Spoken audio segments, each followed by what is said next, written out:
श्री पद्मनाभ स्वामी मंदिर केरळ केवळ भारतातीलच नाही तर जगातील सर्वात श्रीमंत प्राचीन हिंदू मंदिर हे पद्मनाभ स्वामी मंदिर. केरळची राजधानी तिरुवनंतपुरम या ठिकाणी हे मंदिर आहे. गाभाऱ्यामध्ये भगवान विष्णूंची मूर्ती शेषनागावर विराजमान आहे. मंदिरात प्रवेश करून दर्शन घेण्यासाठी एक विशिष्ट ड्रेस कोड आहे. ड्रेस कोड कंपल्सरी आहे. स्त्रियांसाठी साडी आणि पुरुषांसाठी धोती.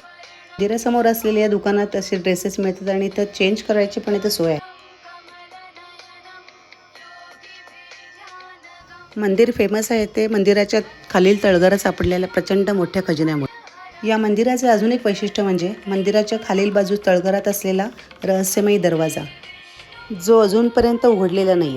या मंदिराचा इतिहास सांगतो की 18व्या शतकात त्रवणकोरचे राजे मार्तंडवर्मा यांनी या मंदिराचा जीर्णोद्धार केला. त्यांचे संपूर्ण राज्य व स्वतःलाही त्यांनी श्री पद्मनाभ स्वामींना अर्पण केले. या मंदिराचा इतिहास 5000 वर्षे पूर्वी जुना मानला जातो.